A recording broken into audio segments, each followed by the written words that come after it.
नमस्कार, good morning. सुबह के 9 बज चुके हैं। आप देख रहे हैं इंडिया वॉइस। मैं हूं आप सभी के साथ रिया डंगवाल। बुलेटिन की शुरुआत करेंगे बड़ी और अहम खबर के साथ। प्रधानमंत्री नरेंद्र मोदी आज महाराष्ट्र के दौरे पर रहेंगे। वो यहां एक के बाद एक 3 चुनावी जनसभाओं को संबोधित करेंगे। पीएम मोदी छत्रपति संभाजी नगर में पहली जनसभा को दोपहर 2 बजे के करीब संबोधित करेंगे।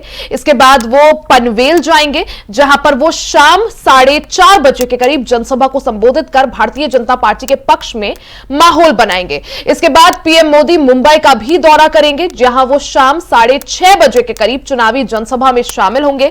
गृह मंत्री अमित शाह आज झारखंड के दौरे पर रहेंगे। यहां वो 3 चुनावी जनसभाएं कर भारतीय जनता पार्टी के चुनाव प्रचार प्रसार को धार देंगे।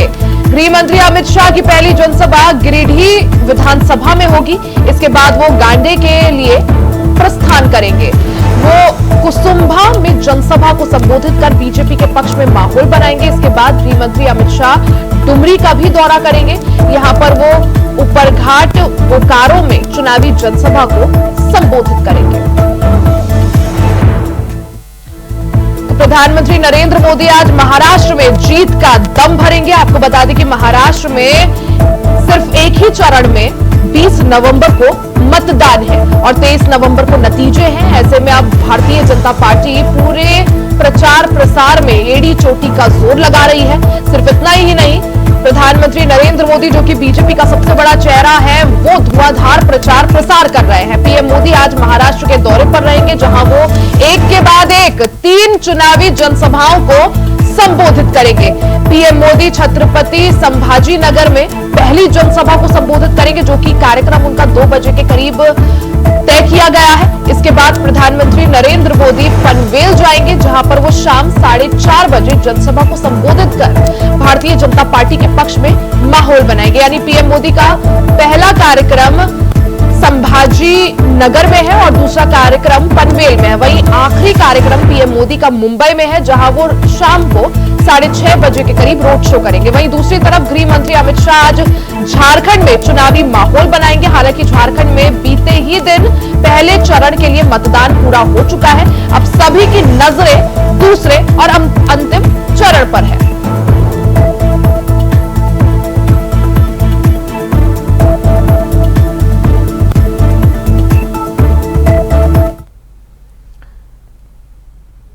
अब बात मैनपुरी की कर लेते। खबर मैनपुरी से है, जहां मुख्यमंत्री योगी आदित्यनाथ की जनसभा होने के बाद सपा प्रत्याशी तेज प्रताप यादव ने मुख्यमंत्री और प्रधानमंत्री पर पलटवार किया है। उन्होंने बीजेपी पर हमला बोलते हुए कहा कि बीजेपी की पोल खुल चुकी है और जनता उन्हें नकार चुकी है। जनता ने मन बना लिया है कि उनको कब पोलिंग बूथ पर जाकर अपनी ताकत दिखाने का मौका मिले और बीजेपी को सत्ता से बाहर करे। तो यहां पर एक बार फिर से यूपी में जिस तरह से 9 सीटों पर उपचुनाव होना है, गहमा गहमी बढ़ती जा रही है। मैनपुरी की करहल सीट से समाजवादी पार्टी के प्रत्याशी हैं तेज प्रताप यादव। ऐसे में मैनपुरी में जहां मुख्यमंत्री योगी आदित्यनाथ ने चुनावी जनसभा को संबोधित किया, वहीं अब समाजवादी पार्टी के प्रत्याशी तेज प्रताप यादव ने मुख्यमंत्री योगी आदित्यनाथ और प्रधानमंत्री मोदी पर करारा पलटवार किया है। उन्होंने बीजेपी पर हमला बोलते हुए कहा कि बीजेपी की पोल खुल चुकी है, जनता उन्हें नकार चुकी है और जनता ने मन बना लिया है कि कब आखिर जनता को पोलिंग बूथ पर जाने का मौका मिले और जनता अपनी ताकत दिखाते हुए बीजेपी को सत्ता से बाहर करे।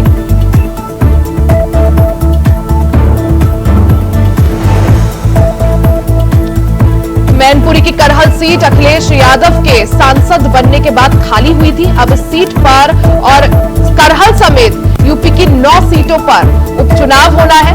ऐसे में समाजवादी पार्टी ने करहल से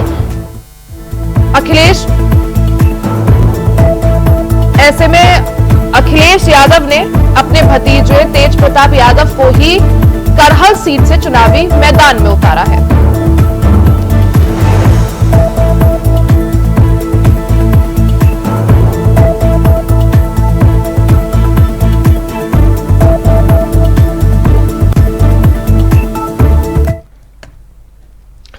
खबर अयोध्या से है जहां खालिस्तानी आतंकी गुरपतवंत सिंह पन्नू के द्वारा राम मंदिर को उड़ाने की धमकी के मामले पर अयोध्या हाई अलर्ट पर है। राम जन्मभूमि परिसर की सुरक्षा को और भी ज्यादा मजबूत किया गया है। एसपी सुरक्षा ने राम मंदिर दर्शन मार्ग समेत प्रमुख स्थलों की जांच की है, सुरक्षा बलों के साथ निरीक्षण भी किया। आपको बता दें कि राम मंदिर की सुरक्षा आम दिनों में भी सख्त रहती है। सुरक्षा घेरे से होकर ही श्रद्धालुओं को राम मंदिर में प्रवेश दिया जाता है। 16 और 17 नवंबर को बम से उड़ाने की धमकी के बाद पुलिस महकमा अलर्ट हुआ। राम जन्मभूमि समेत रामनगरी की सुरक्षा बढ़ा दी गई है। सुरक्षा से जुड़े हुए अधिकारियों ने कैमरे के सामने कुछ भी बोलने से इनकार किया है। तो तस्वीरें आप देख सकते हैं अयोध्या से, तस्वीरें जिस तरह से अयोध्या में जो राम मंदिर है उसको एक खालिस्तानी आतंकी गुरपतवंत सिंह पन्नू ने बम से उड़ाने की धमकी दी थी। वहीं दूसरी तरफ बम से उड़ाने की धमकी के बाद राम मंदिर समेत अयोध्या नगरी की सुरक्षा बढ़ा दी गई है। पुलिस प्रशासन हाई अलर्ट पर है। राम मंदिर को कुछ दिन पहले ही बम से उड़ाने की धमकी खालिस्तानी आतंकी गुरपतवंत सिंह पन्नू ने दी थी, जिसके बाद पूरे अयोध्या में हाई अलर्ट है। राम जन्मभूमि परिसर की सुरक्षा बढ़ा दी गई है और राम मंदिर में दर्शन के लिए भी अब पुलिस महकमा अलर्ट मोड पर काम कर रहा है।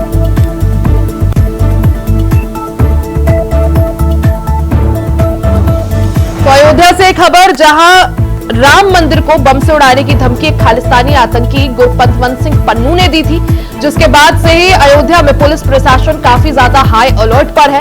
राम मंदिर की सुरक्षा भी बढ़ा दी गई है। हालांकि आम दिनों भी राम मंदिर की सुरक्षा का जो घेरा है वो काफी ज्यादा मजबूत है। किसी भी श्रद्धालु को बिना चेकिंग के अंदर प्रवेश नहीं दिया जाता है, लेकिन बम से उड़ाने की धमकी मिलने के बाद सुरक्षा घेरे को और ज्यादा मजबूत कर दिया गया है। पुलिस समय समय पर शहर भर में गश्त कर रही है।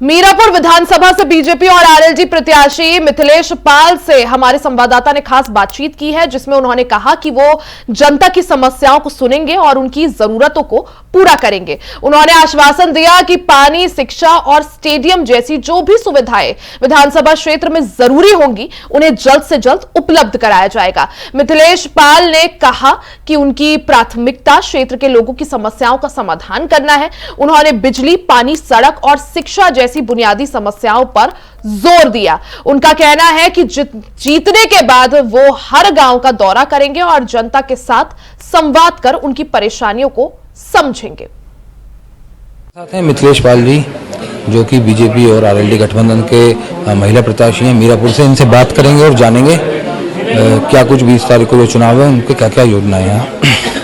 जी मिथिलेश जी। जी बोलिए। जैसे 20 तारीख को चुनाव है, जी हाँ, क्या क्या योजनाएं तैयार की हैं लोगों के लिए? लोगों के लिए तो मैंने बहुत योजनाएं तैयार कर रखी है। जी बताइए कुछ। हाँ, मैं बताना चाहती हूँ कि सबसे पहले मैं जो हमारे अति पिछड़े बैकवर्ड इलाके हैं, जैसे कि रामराज से आगे तक और इधर मजलिसपुर से सीतापुर तक, तो बहुत बैकवर्ड इलाका है। तो वहाँ पे बहुत सारी समस्याएं हैं और लाइट की समस्याएं तो थी। जब से देश आज़ाद हुआ मैंने 2009 में पूरी करा दी थी, जब मैं विधायक रही। और अब फिलहाल मेरी ये है कि जो वहाँ स्कूल नहीं है, प्राइमरी स्कूल है फिलहाल, और मैं उनको हाई स्कूल, इंटर और डिग्री कॉलेज जी वो कराना चाहती हूँ।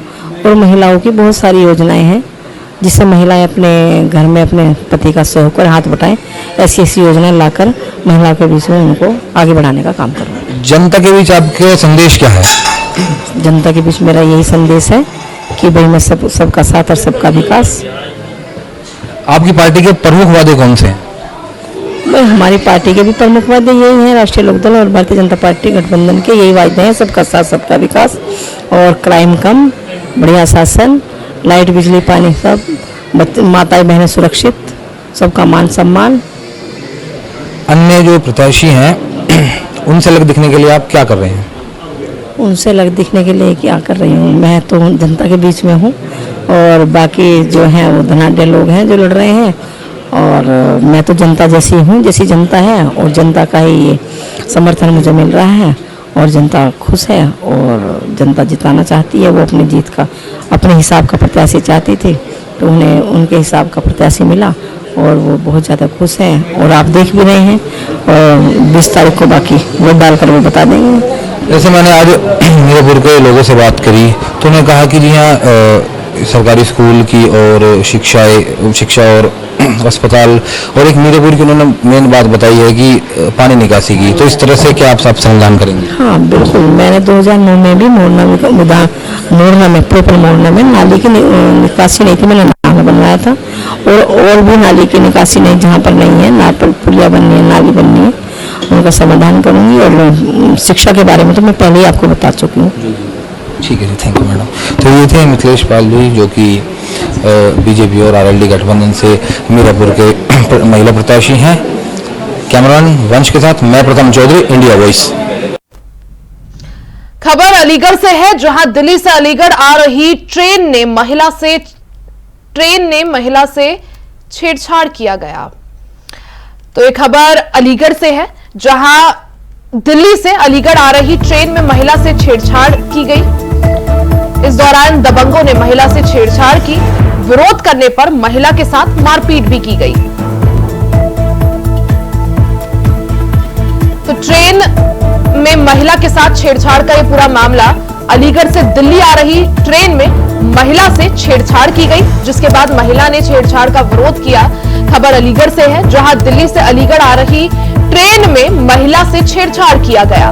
वहीं महिला के विरोध करने पर महिला के पति के साथ दबंगों ने स्टेशन पर उतरते ही मारपीट भी की, जिसके बाद दबंग युवकों पर महिला ने छेड़छाड़ और पति के साथ मारपीट का आरोप लगाया।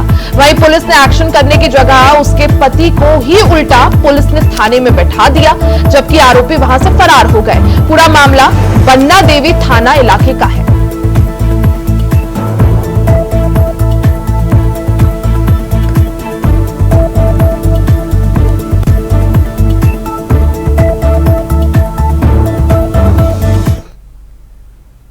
खबर अयोध्या से है, जहां डेंगू का कहर देखने को मिला। बता दें कि अयोध्या में डेंगू के मरीजों की संख्या 509 तक पहुंच गई है। वहीं ग्रामीण इलाकों में 270 से ज्यादा और शहरी इलाकों में 233 मरीज पाए गए हैं। वहीं डेंगू से अभी तक 481 मरीज ठीक हुए हैं। अयोध्या में दिखा डेंगू का कहर, डेंगू का प्रकोप बढ़ता जा रहा है। ऐसे में मरीजों की संख्या में भी बढ़ोतरी हो रही है। वहीं स्वास्थ्य विभाग के लिए डेंगू के बढ़ते हुए मरीजों की संख्या चिंता का विषय बना हुआ है।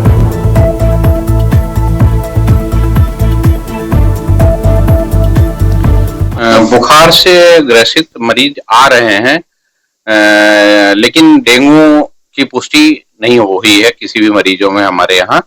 लेकिन बुखार के मरीज आ रहे हैं, जिनके थोड़े बहुत, आजकल हर बुखार में जो है प्लेटलेट काउंट थोड़े बहुत 19-20 हो जाते हैं, लेकिन डेंगू के नहीं है। बुखार के मरीज करीब जो है 25-30 के एवरेज में आ जा रहे हैं। शासन की निर्देशानुसार जो है हम लोगों ने जो है डेंगू वार्ड बना रखा है, और उसके लिए जो है 4 बेड हमने आरक्षित कर रखे हैं डेंगू वार्ड में, जिसमें जो है खिड़कियों में सब जाली युक्त है। और जो है हमने हमारे यहाँ मच्छरदानी की भी व्यवस्था की गई है कि अगर जो है कोई भी मरीज जिसका डेंगू का पुष्टि होता है, उसको हम भर्ती करके मच्छरदानी के अंदर रखकर उनका सही तरीके से जो है इलाज किया जाए, उसकी सारी प्रबंधन किया गया है अस्पताल में। राजस्थान उपचुनाव में दिवाली और उनियारा सीट से बड़ी खबर सामने आई है, जहां निर्दलीय चुनाव लड़ रहे नरेश मीणा ने एसडीएम को थप्पड़ मार दिया। मतदान केंद्र पर नोकझोंक के बाद मीणा ने एसडीएम अमित चौधरी को थप्पड़ मारा। उन्होंने आरोप लगाया था कि ईवीएम में उनका सिंबल हल्का नजर आ रहा है। मीणा ने इसके पीछे साजिश का भी आरोप लगाया। इसी मुद्दे पर अपनी नाराजगी जाहिर करते हुए जब समरावाद बूथ पर पहुंचे तो पुलिस ने उन्हें मतदान केंद्र परिसर से बाहर निकाल दिया। तभी नरेश मीणा ने विरोध जाहिर किया, जिसके चलते धक्का मुक्की की नौबत आ गई। यही नहीं, उन्होंने बूथ पर मौजूद अधिकारियों से गाली गलौज भी की। मामला इतना गर्मा गया कि नरेश मीणा ने अपना आपा खो दिया और उन्होंने अधिकारी को थप्पड़ जड़ दी। मौके पर एडिशनल एसपी ब्रजेंद्र सिंह भाटी भी मौजूद थे। देवली उनियारा विधानसभा सीट से निर्दलीय उपचुनाव लड़ रहे कांग्रेस के बागी नेता नरेश मीणा एसडीएम अमित चौधरी को थप्पड़ मारकर मुश्किल में फंस गए हैं।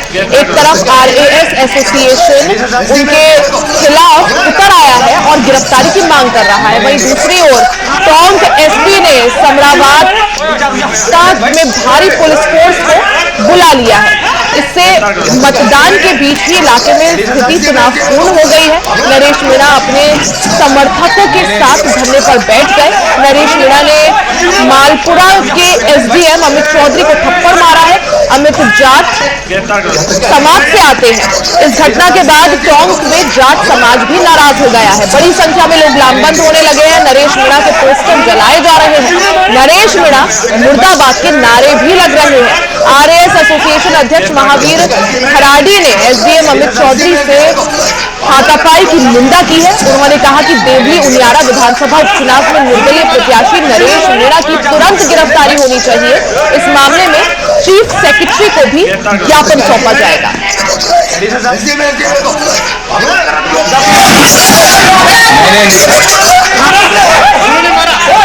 मीणा प्रत्याशी ने देवली उनियारा से उन्होंने एसडीएम को थप्पड़ कर दिया। ये पूरा थप्पड़बाज सामने आया है।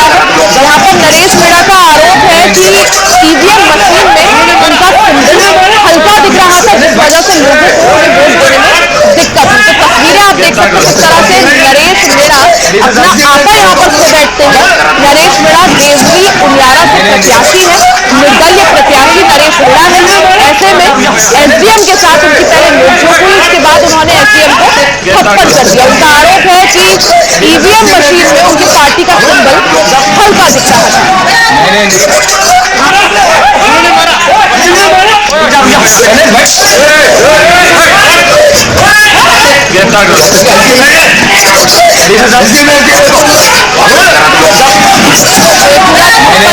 सामने आया है। राजस्थान की देवली उनियारा में उपचुनाव बीते दिन हुआ। ऐसे में निर्दलीय प्रत्याशी नरेश मीणा अपना आपा खो बैठे और एसडीएम को उन्होंने थप्पड़ कर दिया। उनका आरोप है कि ईवीएम मशीन में उनकी पार्टी का सिंबल, उनका जो सिंबल था वो हल्का दिख रहा था, उनके नाम का सिंबल हल्का दिख रहा था, जिस वजह से उन्होंने एसडीएम के साथ पहले उनकी थोड़ी नोकझोंक हुई, उसके बाद उन्होंने एसडीएम को थप्पड़ जड़ दिया।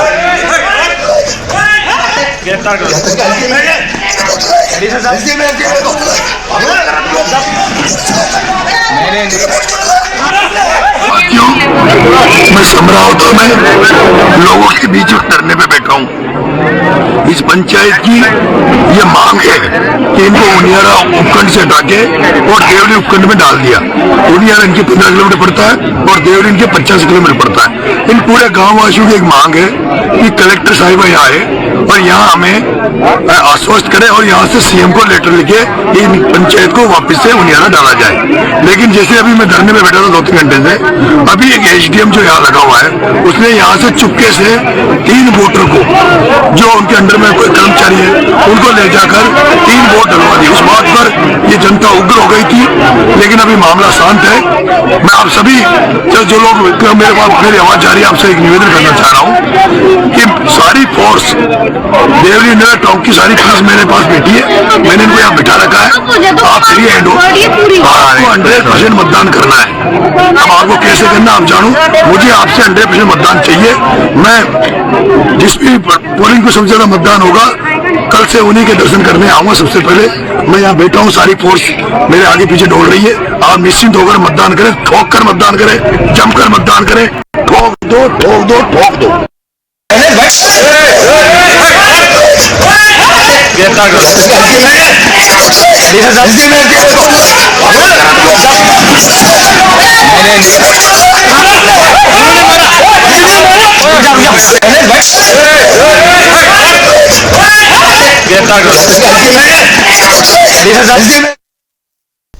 वही खबरों में आगे बढ़ते हैं। अम्बेडकर नगर से बड़ी खबर आप सभी को बता दें, जहां डिप्टी सीएम केशव प्रसाद मौर्य आज जनसभा करेंगे।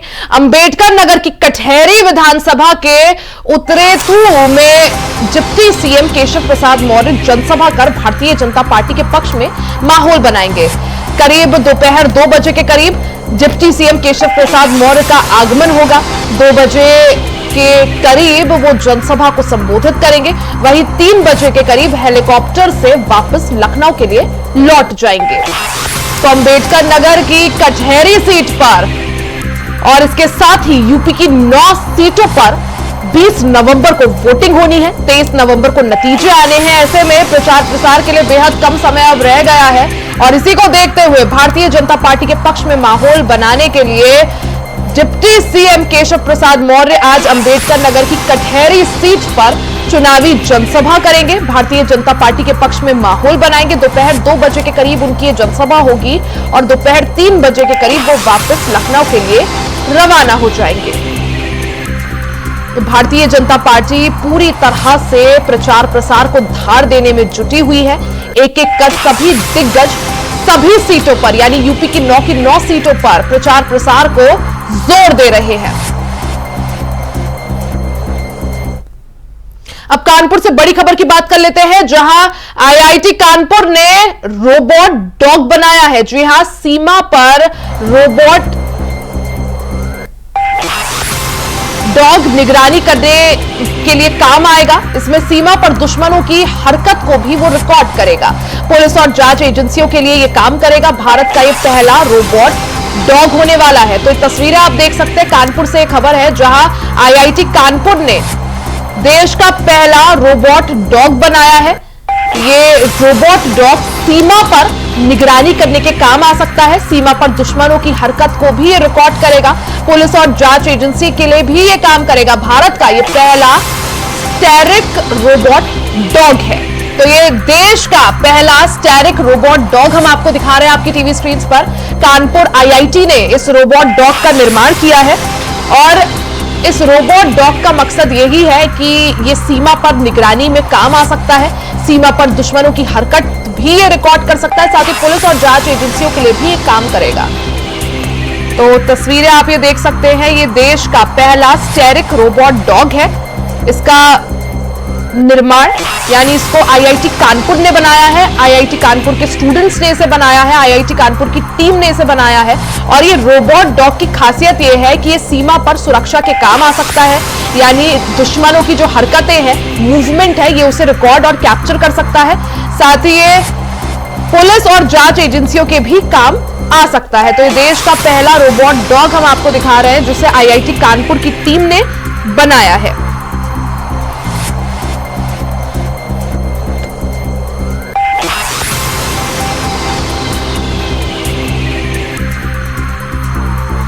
तो आईआईटी कानपुर ने ये पहला रोबोट डॉग बनाया है। देश का ये पहला स्टेरिक रोबोट डॉग है।